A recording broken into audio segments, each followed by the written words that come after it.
Even with the heavy thoughts weighing me down, I couldn't help noticing with appreciation the kneeling form of the girl tending the flower beds. Apparently, Dirk Gaithwaite had engaged a more beautiful garden service than I remembered him having 11 years ago. The hot little honey blonde in front of me was crouched over, short shorts barely grazing the crease where ass met thigh, and wearing a cropped shirt that flipped up in the back to show a tempting expanse of golden brown flesh. In seconds, I was harder than I had been for a long time, and it was gratifying to know that at least something still worked on the suffocating grounds of the Gaithwaite estate.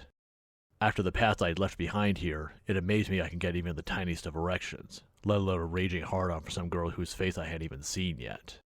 Pausing beside her, I loomed just a bit over her, flashing my sexiest grin as her head lifted. I took off my aviator shades and tucked them into the neckline of my tank top and winked at her, certain she was swooning by now at my chocolate-brown gaze. Yeah, I could be a conceited motherfucker, but having a following of groupies could do that to any man. It swelled ahead, the one above your shoulders and below your belt. Hey there, beautiful.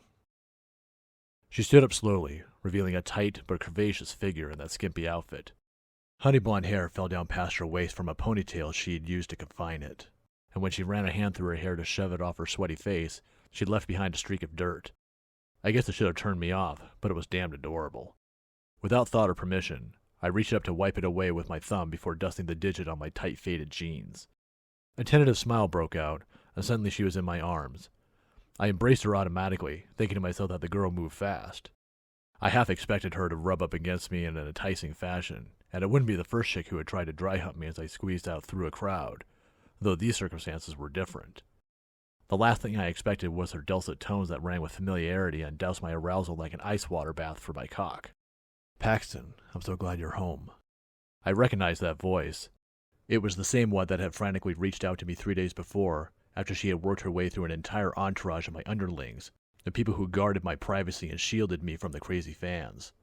Somehow, she had persuaded them to put her through to each person in the chain, and it wasn't hard to imagine why if she was as sweet-sounding as she looked. Hell, I had spoken to her briefly, only long enough to believe her and promise to come, and I'd been charmed by her sweetness in that brief amount of time. It was startling to realize the little girl who had been 10 years old the last time I saw her was now a gorgeous young woman.